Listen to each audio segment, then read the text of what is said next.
So welcome, Erin. Hi, Vic. How are you? I'm great. So we just had this conversation and I am really excited to share your story. About 2 months ago, you had a major life change happen that led to an unraveling of a bunch of things. Can you tell me a little bit about that? Yeah, so about 2 months ago, I was running down the stairs. Unbeknownst to me, it was slippery. I fell and broke my back in three different places, um, which led to an entire life-changing experience. I have a 3.5 and a 5-year-old. So as you can imagine, my whole world changed because I could no longer pick them up. I could barely get out of bed. I was in the hospital for 2 days. There was no surgery needed, which was really, really awesome. And somebody was definitely watching over me for sure. um, but it caused me to learn a lot about not only my life, but my family life, and just kind of where I wanted to be and what I wanted from my life. I was kind of blown away, never expected that would happen. But as we've all heard, the whole cliche of when you fall down, you got to get back up again. And it's like, it's totally true. Like I fell hard, figuratively and literally, and my whole world just crumbled. I learned so many things about myself that I didn't really understand previous to this experience because I was so busy, which is one of my least favorite words, because it just feels like I've learned I'm not busy anymore. I prioritize what I want to do. And yes, those things may make me busy, but I will make time for the things I want to make time for. And that experience in and of itself, being bedridden for, I think it was a week and a half before I could actually really get up and move around and do things on my own with a 3.5 and a 5-year-old. My husband was still working 60 hours a week through the pandemic, and he works in retail. So he was going out and into the public and dealing with people and then coming home because he couldn't get his leave of absence approved. And so I was kind of trying to find different people to help us, and it was amazing. Our community was fantastic, but it made me really reflect on what work-life balance looks like and what we wanted to see for our family. And again, like I mentioned already, like it was just one of those things. I'm like, really, falling down the stairs, this is what it's going to take.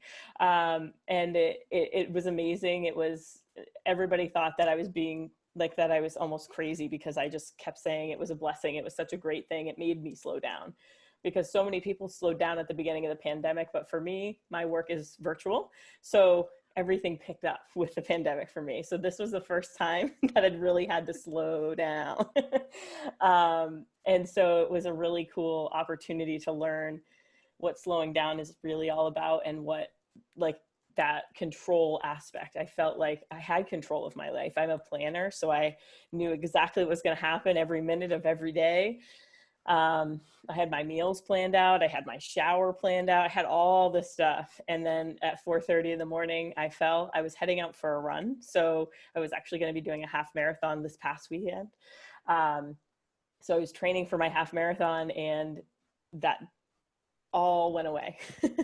And so it was just a really, really crazy experience of revelation for me, learning about who I am and how to really love myself and feel worthy, even though I was in a bed and I couldn't do anything. That was probably the hardest part. And I'm grateful I had a coach to work through that with, because I was really hard on myself. I was feeling like there was really no purpose to me being around, because I couldn't do anything. I couldn't provide for my family. I couldn't get up and do the things for myself. We needed somebody to help 24/7 with the kids. And that was really overwhelming for me, because I have a lot of control over my life. So I thought, but again, my husband was approved for a leave of absence 3 weeks after. And so we had some time to just sit and really talk about what we wanted in our life and what work-life balance really looked like for us. And it really, again, this whole fall blew many things up in my face and made me realize that, like, so many things that we think are real are just in our heads, and work-life balance was definitely one of them, when we realized it was really about prioritizing.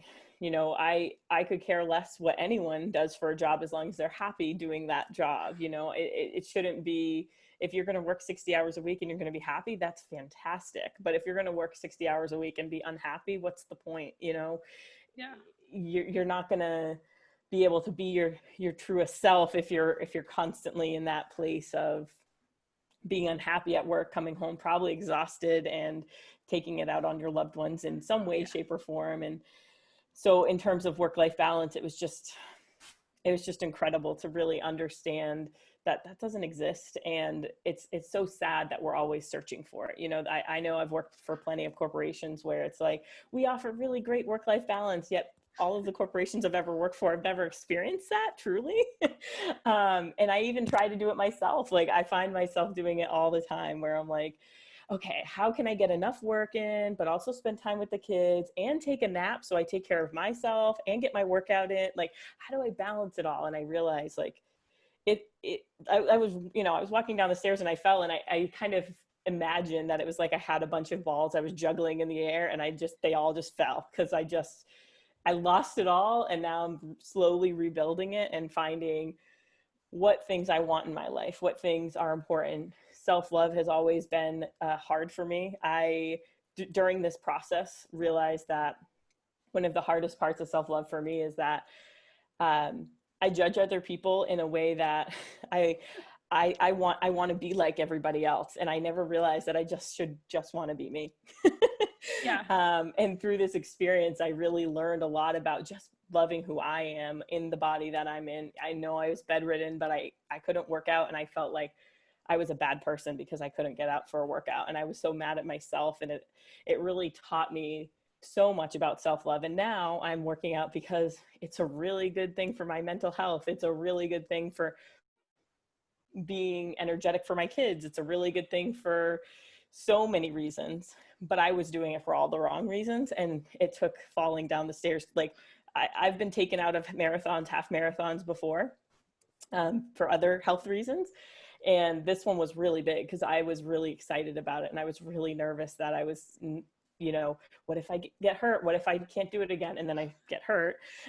And I was like, oh my gosh. And I thought that was going to ruin my love for running. But now I found a love for walking, because walking really fuels my body. It really serves me. I have that quiet time away from life.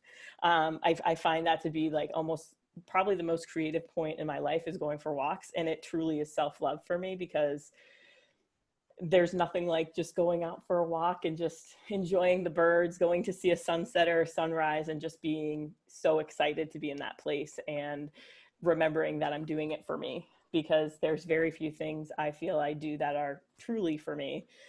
But that's definitely been a big one. And I even just actually, about a half hour before we started talking, I was taking a nap with my daughter, because that's a really, that's a really big thing for me. I take naps probably almost every day. And Yes. for a while, I shamed myself. I was like, you're such a bad mom. Like, stop napping. You should be doing laundry. You should be washing the dishes. You should be doing all these things. And I'm like, no, I shouldn't. Like, I'm tired. She's taking a nap. I'm going to soak this in, because in 6 months, she's probably going to be done with naps, and I'm never getting a nap again. So I'm going to take all the naps I can get. But again, like, for a long time, I would beat myself up. I am a perfectionist. So I felt like I had this vision of the mom I had to be. And what the fall has really done for me has realized I want to be the mom that I want to be, not the vision I have, but the one that I truly feel is right for me. We have, you know, a kindergartner that trying to decide what school looks like, you know, running a business, trying to take care of a 3.5-year-old while teaching a kindergartner at home. We thought about sending him to public school, but we were just like, the inconsistency I felt was going to be there. You know, yeah, they might start in person, but I didn't have a good feeling about it staying that way. And I just felt like the inconsistency just was going to be challenging in his first year. So I was like, you know what? It's kindergarten. He doesn't have to go. It's fine. We have friends we hang out with. And I'm like trying to find the perfect thing and like do school the perfect way so that I can run my business and watch the 3.5-year-old and stay sane. And it wasn't happening. And I finally just got to this point where it's like, okay, I'm going to make a little plan, and I'm just going to remember that I make a plan, yet I remain flexible and understand that life is going to happen. Just like there's no work-life balance, there's no school-life balance at this point with this, because, you know, we had so many choices. We could do remote learning, we could do hybrid, we could do homeschooling, and we actually ended up going with kind of like the unschooling concept of just kind of letting him lead the way. And it's the most amazing thing and experience ever, because I can take a little pressure off of me feeling like I have to do the right thing, and I'm just doing what feels right. Another thought that just kind of popped into my head is last week I was working with my coach and kind of sharing that I was struggling with my mornings. I get up at 4:30 every morning, and I love it. It's like my favorite time of day. But I do work with my team at 6 a.m. And so I now have to put in a workout. My husband just started a new job, so he leaves for work earlier. And I was like trying to cram everything in. And I was like, I feel like by 6 o'clock, I'm not focused. I'm not ready to work because I just have so much else going on. And she's like, Erin, is it serving you? And I'm like, well, everybody else likes being there, and it's a really cool way to see people. But is it serving you? Like, let's talk about that. And I realized that I was not thinking about me. I was not thinking about what I really needed. And it was like a slap in the face. I didn't even realize it. I wasn't aware of it. And so I released it, and I said, you know what? I'm not going to be doing this anymore. I got up this morning, and it was the most magical morning I've had in a really long time, because it was 100% mine. You know, I woke up, I got to do what I wanted to do. There was no rush. I got to take a shower and eat and not feel rushed. And I'm like, I know when I used to work in corporate America, that was not the case. I worked for Starbucks, and I had to be there at 5:15 every morning. So mornings were not mine. I was there, you know, to do that work. And this was the first time, that was 3 years ago. So this is the first time in 3 years that I haven't had, by choice, I haven't had someplace to be for anybody except for me. And it was really, really magical to feel that and have that time to really take care of myself, and definitely gave me the energy I needed for the day, and to just feel really good. And I just, again, it reminds me, yes, I have a lot of work to do within the day, but I get that time. And that's how I balance, is by, I do a lot more work in a day than I do self-care, but I still make sure that the self-care and the family time is a priority. It's just about my work right now is the busy piece for me. So it's been an interesting journey, to say the least. But yeah, it's amazing what, I've never had a major life event except for having 2 children. That's the only time I've ever really been in the hospital for more than a day or two. So this was just a whole entire life-changing experience for me, for sure. First, I want to say congratulations, and I'm so proud of you, because 2 months after breaking your back, you're already out with some sort of a routine that works for you, that's moving your body. I know I just had a lower back issue and had surgery on my low back, and it took me quite a few months to even get that. So that just shows like how important it was for you at the time. It wasn't important for me. But you said, I love this analogy you gave a little while ago about juggling all the things as you're walking down the stairs. Did you end up picking up all of those balls again, or did you find that a few of them were more important? What were those few that were the most important? Yeah, so that's a great question. Thank you. So I definitely dropped a few of those. One of them was running. Running was really a big deal for me. And as I mentioned, it was definitely not the healthiest relationship, because it was more of a punishment than a positive. And I am so grateful that I've dropped that ball, because at this point, when I go for a run, it's because I feel like I can. I feel like my body is able, and I can listen to that.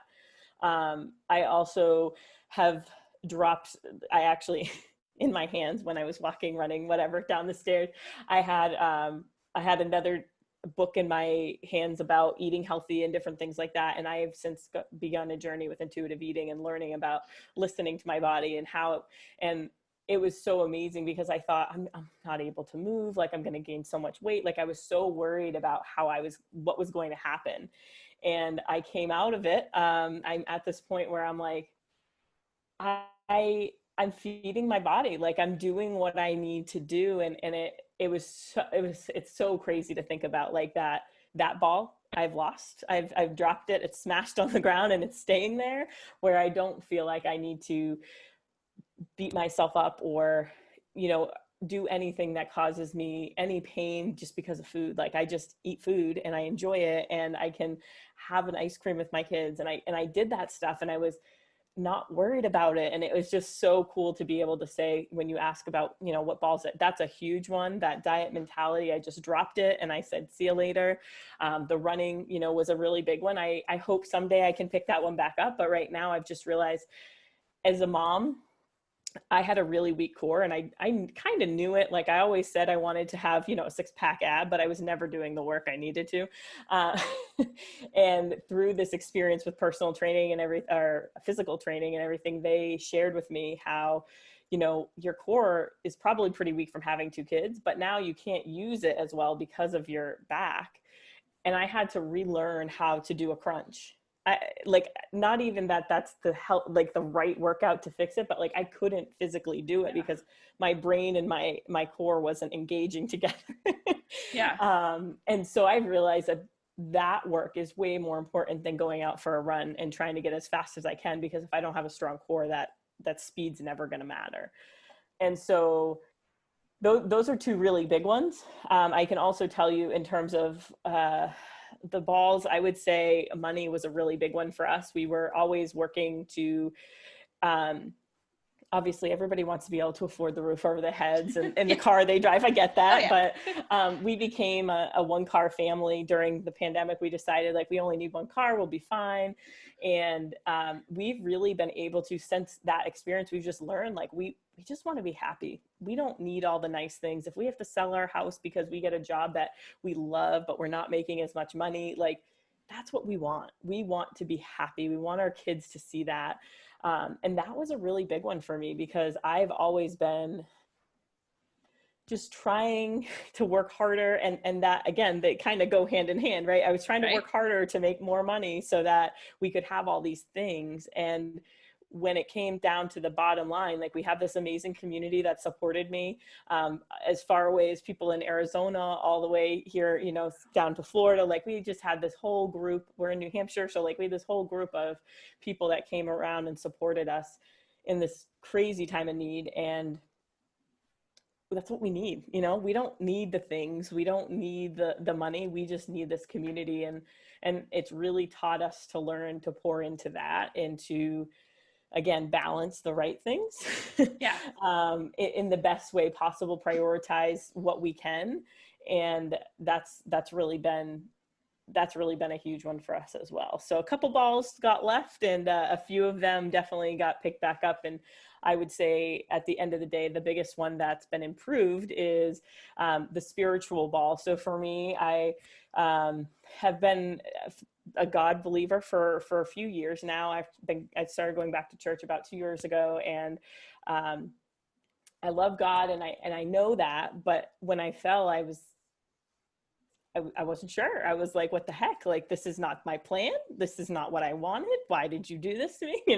Went through all the thoughts. And it brought me closer to God. It brought me closer to my spirituality and what I truly believe in, because it gave me that opportunity to really listen and to understand what the lessons were. And while there have definitely been some more challenging times than others, the spiritual piece has been what's brought me most closure and most growth, is just knowing that God has a plan, and I can continue to try to control it, but it will probably never work the way I want it to. So it's been a pretty cool journey that way. Well, that's awesome that the slowing down piece, it's like it connected you to yourself, to spirit, and to like what was important, which was, from what I'm hearing, is the connection to that community where what we're being taught right now as a society is we have to be busy to be worthy. But then it doesn't matter about whether we're happy or Right. burnt out or our health is taking a toll. As long as we're busy, we're worthy of having life. Right. Whereas when we slow down, we get to do that connection with us. Yeah. And that's definitely been a big one for me is learning that I don't have to always be busy. I am still worthy without being busy, because that is something that I felt like if I was text messaging somebody and they're like, oh, I'm so busy, I'd be like, oh, me too. And I'm sitting on the couch watching a movie, but I can't admit that because they're so busy. I don't want them to think I'm lazy sitting on the couch. Like that was a huge thing I had to learn, was that I'm not lazy. I'm giving my body what I need, which is the rest. I'm giving myself that chance to heal. I'm, like there were so many times where I was like, I'm sitting here doing nothing. And I had several people be like, you're healing a broken back. Like you're doing something and let that be enough. And I'm like, but it's not, because I have this mentality that I have to do something. I have to do dishes. I have to do laundry. I have to watch the kids. Like it really caused me to reevaluate what my worth is and how I want other people to understand that. Cause I didn't realize that. I had no idea. I used lazy all the time. And now when I catch myself taking a nap, I'm like, this is self-care. Like I'm totally taking care of myself and I don't feel bad about it one little second. So it's been really cool. And again, it might sound wild, but I am so grateful for having broken my back. And I never would have thought I would say that, but it's very true.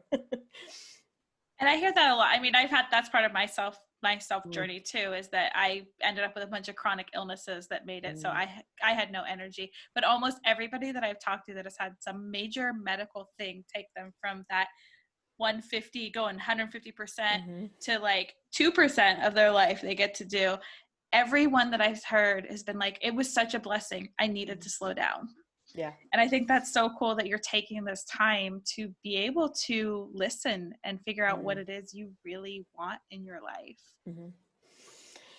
It's pretty neat. And it's definitely, it's one of those things where I've realized that, I just want to know, what is that thing I'm supposed to do? What is that purpose? And I'm like, this is the journey. That's what it's all about, right? Is finding it. But having been such a busybody previously, I was never listening. Like I was probably being fed the information 100 times, but I couldn't hear it.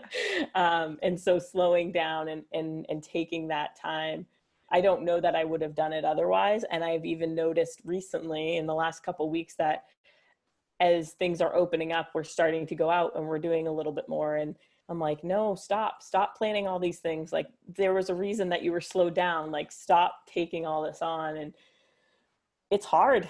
It's, it's that learning to say no. It's knowing that, for every yes you say, you're saying no to 1,000 other things. Like it's been really incredible to have that experience of that, but it's also a constant, like, I don't know if it'll ever go away completely, but it's definitely just this constant, like, do I want to say yes to this? Do I want to say yes to this? And just having to continue to understand when I say yes to this, again, that work-life balance, it doesn't quite exist because, I say yes to this and this comes down a little bit. And am I okay with that is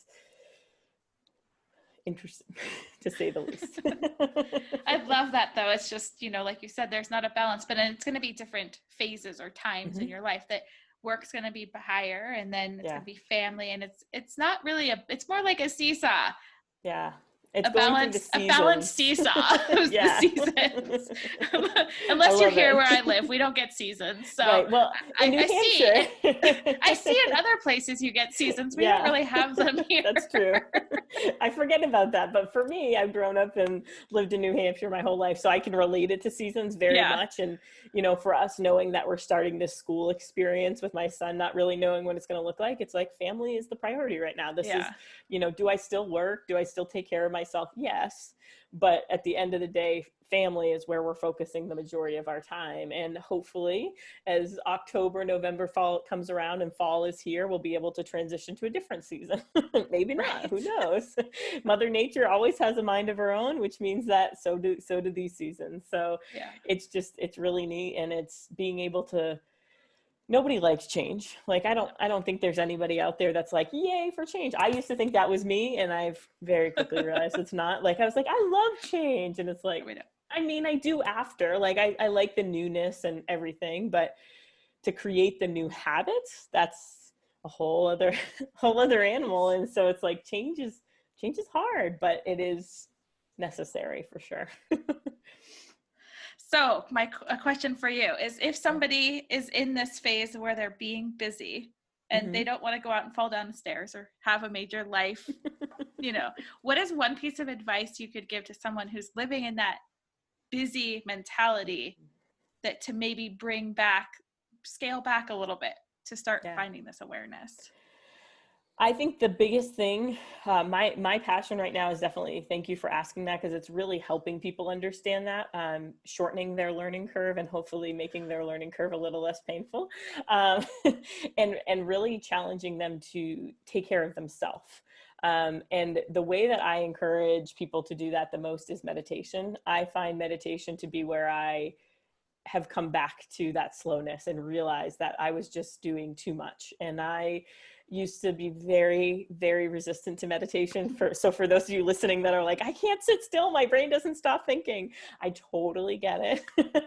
But I was using Headspace for a while, and then somebody recommended Insight Timer. And I was like, I can't just listen to a timer. Like, that's not going to work. Like, I need noise, And so I actually took a chance to look at what Insight Timer was, and it has guided meditations that some of them are just so calming, and they talk about where you're at, and some of them are about slowing down, some of them are about change, and it just was one of those things where I was like, this is really helpful. So when I start getting busy again, that's what I do, is I bring myself back to a meditation, and I sit and I just listen to it for 10 minutes, and it just feels like all is right in the world again. And I have actually recently found a new app called Abide, and it's biblical meditations. And it's really neat there too, because it again brings all of the meditations back to God and how he's there with you all the time. And I was just like, this is so awesome. Like, I never knew this existed. And so when I have fear sneak in, or when I have that busy feeling coming up again, I'll just go back to, this is what I need. I'll hit play. I'll listen for 10 minutes, and I can usually lock myself in the bathroom because I have 2 kids and they just want to be around me all the time. But everybody does what they got to do. But that's really the biggest way I suggest people to kind of just take time to be still and just kind of listen to what they're feeling, and really be able to kind of analyze themselves and their bodies for what's coming up and what do they need to really focus on. That's awesome. And where can people find you if they want to connect? So I'm on social media. Facebook is definitely my favorite. It feels like we're out in public and actually hanging out. So that's where I love connecting with people, is on Facebook. And on Instagram as well. I'm Wellness Warrior 17, because my passion is helping people become well all around, mind, body, and spirit. So really would love to connect with anyone, because that's in that space, because I just love being able to help people on this journey for sure. And I'll make sure to get all the information so people can easily find you in the show notes. Awesome. So my favorite question that I love to end with, if somebody walked away from this interview with only one little nugget, what would that little nugget be? Ooh, this is a big one. So I would definitely say, take the time to slow down. Don't feel like you have to always be busy, and think about when you look back 10 years from now, what do you want to see? Do you want to see busy, or do you want to see happy and doing what makes you happy? So take that time to slow down so that you can reflect back and see that you had that experience when you reflect. That's awesome. We all need to slow down, and we do. That's the blessing of this time right now. And 2020 is whatever it's trying to throw. It's throwing all the things this year, but it's making us slow down. And I think that hopefully everyone's taking that time to slow down. Yes, so important. Well, thank you so much for sharing your story. And again, I'll get all your information in the show notes, because I would love people to be in your space too. And thank you for being here. Thank you so much for having me.